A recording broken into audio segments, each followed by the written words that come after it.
Então, como eu mencionava, muito feliz a escolha da comissão organizadora de compor esse painel com visões de profissionais atuantes nas diferentes vertentes desse tema importante. A desembargadora Letícia, do ponto de vista da execução fiscal, o desembargador Luciano Rinaldi, do ponto de vista da execução das mudanças do novo CPC, a doutora Denise, a visão da Procuradoria da Fazenda Nacional, e o doutor Luiz Henrique, para também dar a visão dos contribuintes sobre esses temas. Então, procuramos dividir o painel de forma a seguir esse encadeamento lógico dessa divisão. Então, o desembargador Luciano Rinaldi vai iniciar a sua exposição tratando das novidades, né, do processo de execução trazido pela mudança do Código de Processo Civil. Em seguida, a desembargadora Letícia trará a sua contribuição do ponto de vista, agora sim, mais específico da execução fiscal, né, as dificuldades, os desafios, as questões que ela vê na prática, no exercício da magistratura no TRF2. Depois, a doutora Denise trazendo a visão da Procuradoria da Fazenda Nacional e, encerrando esse painel, o doutor Luiz Henrique, para também, por sua vez, trazer a visão dos contribuintes nas diversas questões envolvidas nesses temas. Então, seguindo essa ordem, passo a palavra para iniciar esse painel ao desembargador Luciano Rinaldi para a sua exposição. Boa noite.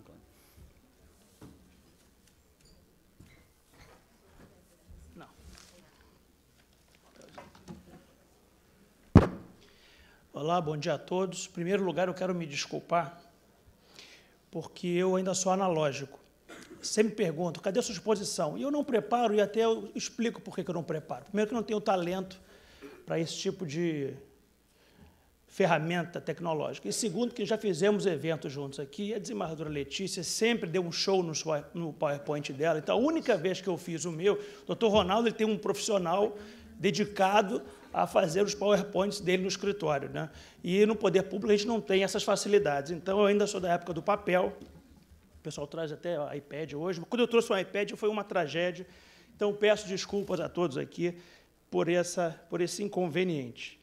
Queria fazer uma saudação aqui ao doutor Gustavo Brigagão, presidente da BDF, uma grande alegria, doutor Catão, toda a diretoria, por estar aqui hoje, nessa manhã gloriosa no Rio de Janeiro, ainda mais gloriosa, não por esse auditório lotado, mas pela vitória do Flamengo ontem sobre o Fluminense, mais uma vitória, né? A gente sempre dá aquele gostinho de achar que vai chegar, mas a gente sempre acaba ganhando mais uma vitória.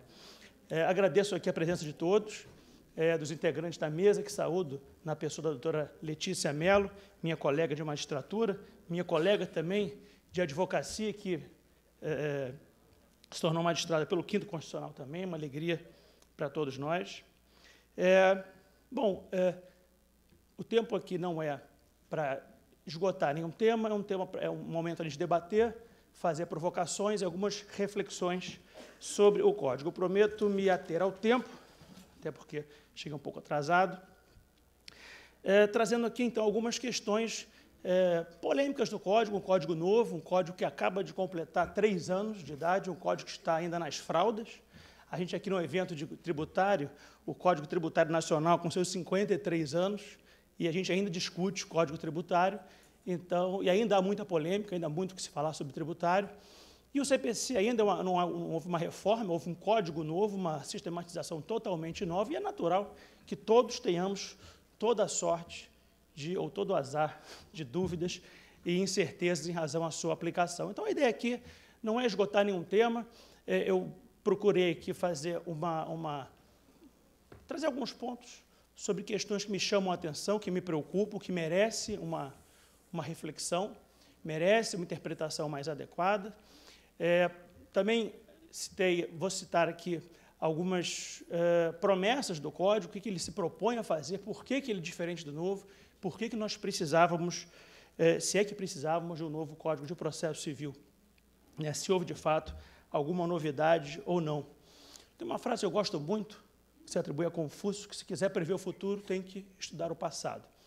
Então, é uma série de questões que vem desde o Código de 39, que foi o primeiro Código de Processo Civil unitário, vamos chamar assim, brasileiro, que não foi um código que atendeu a expectativa, ele não fechava todo o processo civil, aliás, nem o código fechou até hoje, mas era um código com muitas leis esparsas, extravagantes.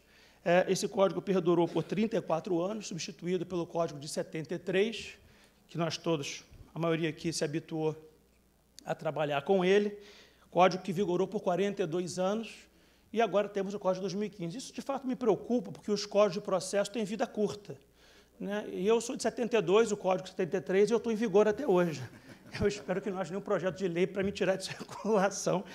E eu espero que o Código de 2015, que acaba de fazer o 3º aniversário, que seja um código que vá durar mais tempo, não dure 30, 40, 50 anos, mas seja um código que, obviamente, vai exigir alguma reforma, alguma adequação, até porque os tempos mudam e as leis acabam mudando também, isso é natural.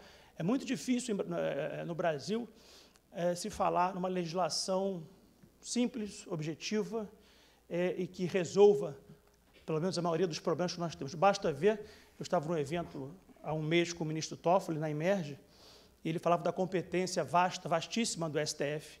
E ele dizia, e não sem alguma razão, aliás, sem toda razão, ele falou, a Constituição brasileira fala sobre tudo, tudo, ela disciplina todos os temas. É natural, então, que o Supremo fale sobre todos os temas.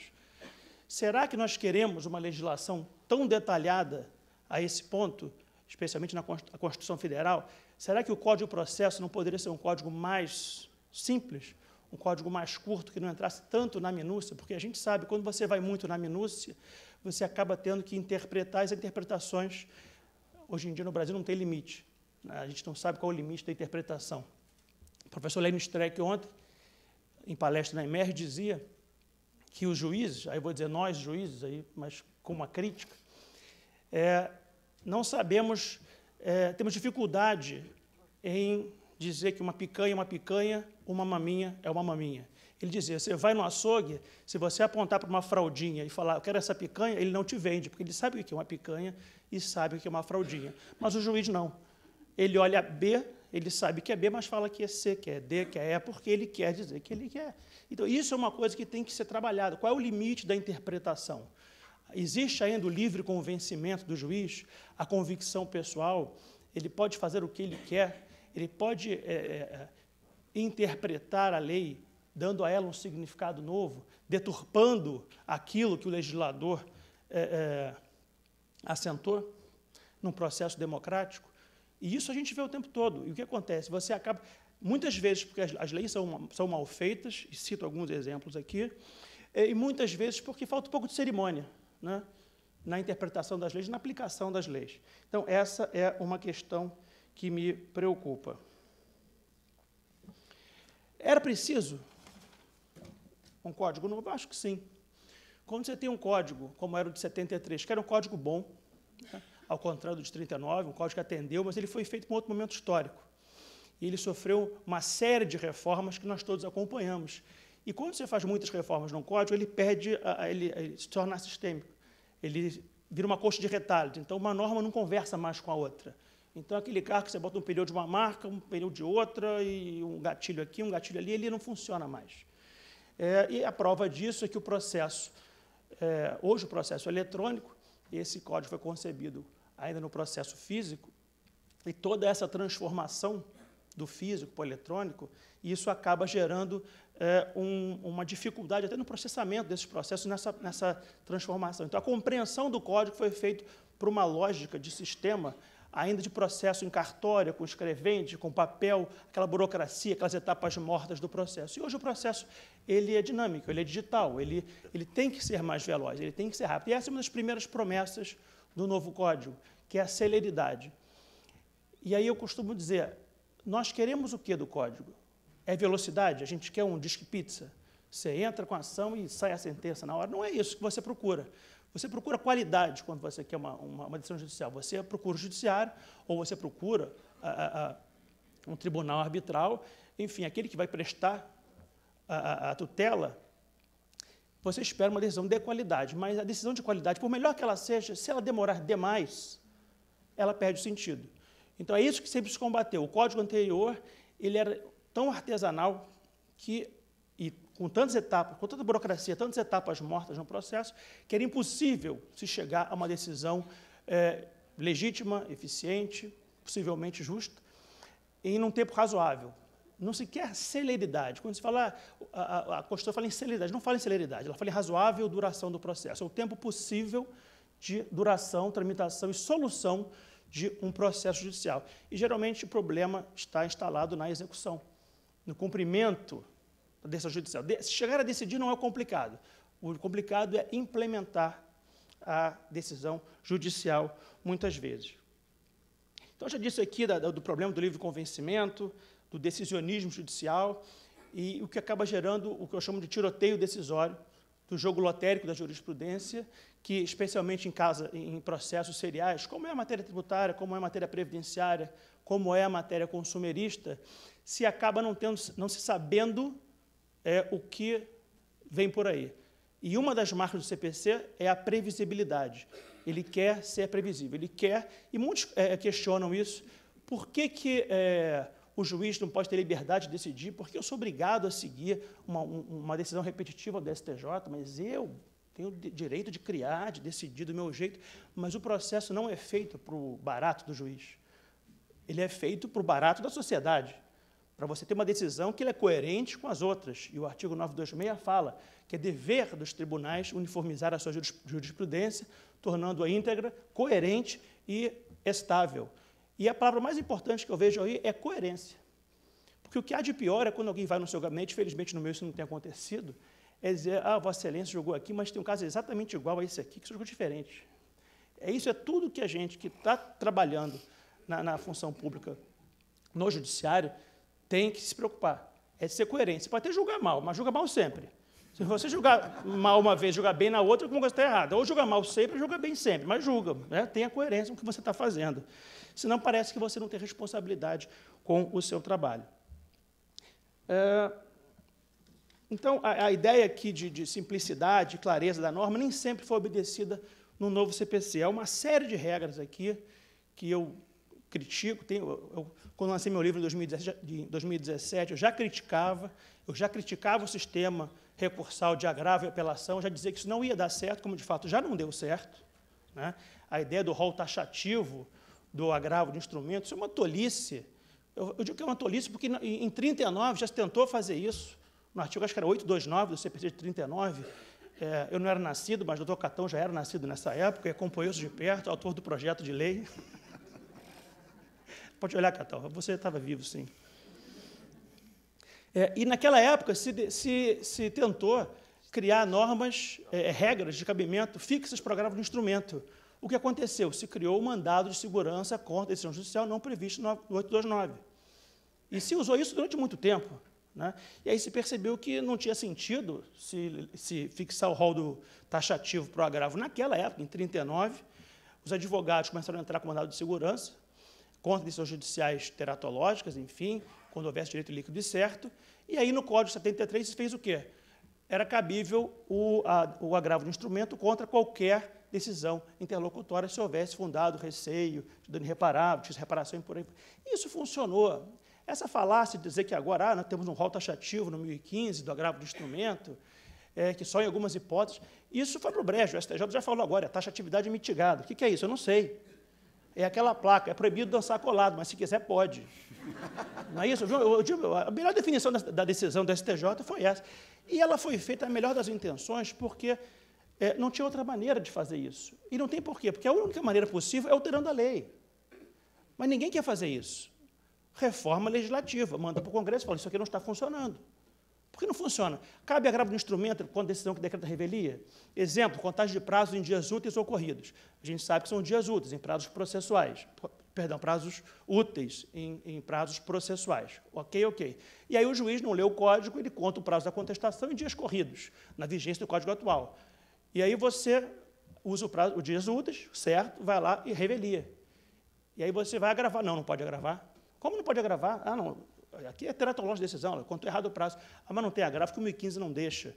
Aí alguns dizem, mandado de segurança. Mandado de segurança por quê? A decisão é recorrível, ela cabe em preliminar de apelação. Lá na frente, daqui a 7 anos, quando você apelar, você vai alegar para o tribunal, olha, aqui o juiz contou errado. Aí o tribunal vai dizer, tem razão. Vamos anular 7 anos de processo, vamos voltar para você contestar. Isso é um nonsense. O que o STJ fez?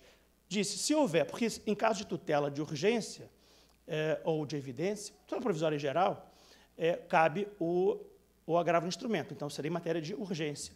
Mas, nesse caso da revelia, por exemplo, claro que é uma urgência da parte, né, de não perder esse tempo todo de processo, mas não é uma tutela provisória. Então, nesse caso, o STJ fala, é um juízo de conveniência e oportunidade agora. Essa taxatividade mitigada é conveniência, agora de quem? Eu pergunto, do juiz. O que o advogado vai fazer? Ele vai entrar sempre com o agravo do instrumento e vai dizer, taxatividade mitigada, isso aqui é uma questão urgente, relevante, não dá para esperar esse tempo todo de processo. Suponhamos que você transfere o processo a um foro de eleição no contrato e prevendo no Rio de Janeiro. Aí o juiz fala, mas isso aqui, a obrigação foi em São Paulo, vai para São Paulo. E nós sabemos, pelo menos na minha época, quando eu morei em São Paulo, para distribuir uma apelação, levava 5 anos. E aí você manda para lá, você espera 5 anos, agora não é mais assim, mas vamos ficar no exemplo.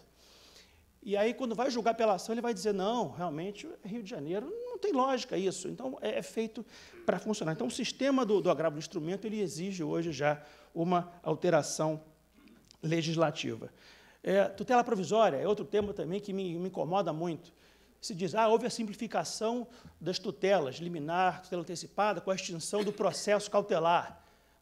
Não é tutela cautelar, a tutela cautelar continua existindo. O processo cautelar autônomo não existe mais.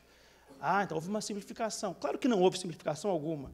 Quando você fala que você tem uma peça que se chama tutela provisória de urgência de natureza antecipada, requerida de forma antecedente.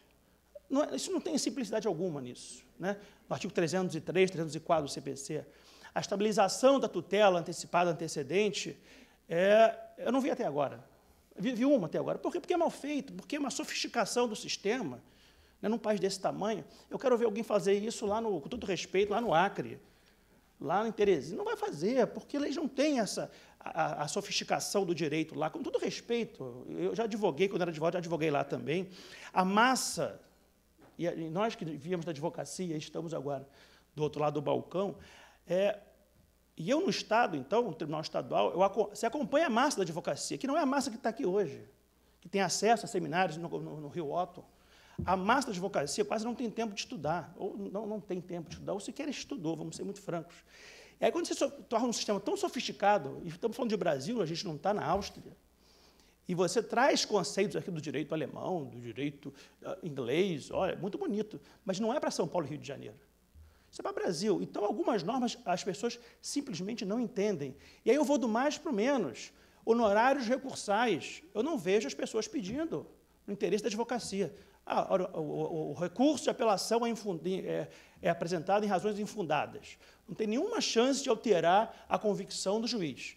A parte vai lá, olha, contra razões, o recurso é infundado, eu quero majoração dos honorários recursais. Ninguém pede. Não pede porque está mal explicado, está mal compreendido. O artigo do Código 85, que trata dos honorários, é extremamente complexo, basta ver os critérios de honorários nas causas que a Fazenda Pública for parte. Quem sabe fazer essa conta? Do parágrafo 3º. Eu não sei fazer, manda para o contador para fazer aquela conta. Tem aquela história, 5 minutos, olha só. E eu nem comecei a falar ainda. Já levei o cartão amarelo. Mas o artigo 85 é um problema. Esses critérios de fixação do patamar de honorários, isso interessa ao tributário, nas causas em que a Fazenda Pública for parte. É uma conta difícil de ser feita, eu garanto que os juízes dificilmente farão. É mais fácil a parte de apresentar a conta, olha, o cálculo dos honorários está aqui, o juiz vai acabar seguindo ou não. Em relação às promessas do novo CPC, e cumprindo também a minha promessa de falar no tempo razoável, cumprir o horário, né? Celeridade, já falamos aqui, a qualificação das decisões judiciais, devido de fundamentação do 489 para o primeiro, enfrentar todos os argumentos centrais, importantes à solução da controvérsia, aqueles que, em tese, sejam capazes de infirmar a conclusão a que chegou o juiz. Né? Não é falar sobre tudo que a parte falou, é enfrentar os argumentos centrais que podem gerar alteração de entendimento. Exemplo, há um repetitivo, o juiz não falou do repetitivo, ou não é repetitivo, mas é o entendimento maciço do Supremo sobre aquela matéria tributária. Aí vai o desembargador Rinaldo, julga diferente. Aí fala, o senhor não falou sobre esse tema aqui, todo o STF, não é vinculante, mas todo o STF fala dessa forma. Eu não aprecio a questão. Eu posso dizer, olha, eu não penso assim, que seja, mas eu enfrentei a questão. Você não pode não falar sobre aquilo. Então, esse argumento tem que ser enfrentado sob pena de nulidade por falta de dever de fundamentação. Previsibilidade, já falamos, de tratar igualmente os casos semelhantes. Temos aqui o exemplo do IRDR, do IAC, ferramentas que o Código cria hoje nos tribunais locais, estaduais e federais, para ajudarem STJ e STF na tarefa de uniformização e fixação de precedentes vinculantes, que é uma das grandes apostas do Código. Barbosa Moreira era contra essa ideia de jurisprudência de precedente vinculante, que a gente traz do direito anglo-saxônico, do common law, mas essa influência já ocorria no Código anterior, a influência da jurisprudência no sistema do civil law, e isso se fortalece no Código Novo. Eu sou favorável a essa ideia, acho que é um caminho. A ideia de primazia do mérito, outra ideia importante do Código, cooperação, o juiz deixar de ser aquele juiz que Calamandrei imaginava, que é um juiz distante, neutro, frio, impenetrável. Impenetrável continuamos sendo. Mas o juiz agora, ele é um sujeito do processo, ele participa daquela atividade, não para tomar lado, mas em prol de uma decisão legítima, justa e efetiva. Não é que as partes vão dar as mãos ali, porque os direitos, os interesses são antagônicos, óbvio, mas as partes têm o direito do comportamento leal, o comportamento coerente. A coerência não é só do juiz, a coerência também é de quem está no processo. Você não pode alegar A o tempo todo e depois resolver, agora vou alegar B porque eu mudei de ideia, inovar no meio do processo. Então, o dever de comportamento leal em prol de uma solução legítima, rígida e justa. É um conceito subjetivo, mas justa dentro da ideia de legalidade, né? Boa-fé, já falamos aqui, vou passar por rápido. Meios consensuais é uma ideia do Código também, mas passarei por isso aqui. Ideia de saneamento permanente do processo. Regularização de vícios, do artigo 932, parágrafo único. Isso é uma ideia importante do Código, tem que ser preservada, combatendo aquela ideia de jurisprudência defensiva, que atormenta a comunidade jurídica, sempre atormentou, o formalismo estéril, desmedido, dentro da ideia, então, de se buscar uma decisão de mérito. Limitação de recursos, extinção dos embargos infringentes, já sabemos aqui, limitação dos embargos de declaração, unificação de prazos processuais, já falamos aqui, lembrando que essa ideia de prazos em dias úteis e prazo em dias corridos, tem que ter atenção para prazo processual e prazo material. Prazo para pagamento, por exemplo, não é prazo processual, logo são dias corridos. Prazo processual, prazo para defesa, prazo para recurso. Isso é um prazo processual, então prazos em dias úteis, né? Lembrando que na lei específica, se ela fixar um prazo diferente, vale o prazo da lei específica, mas a lei específica não terá e certamente não previu prazo em dias úteis ocorridos. Então, se a lei específica silencia em relação a essa matéria, vale, então, o CPC. Em matéria tributária, que tem aplicação subsidiária, vale, então, o CPC. Um último ponto que eu queria chamar a atenção aqui, conversava com o Ronaldo no final de semana, é um tema comum em matéria tributária, o redirecionamento da execução para o sócio.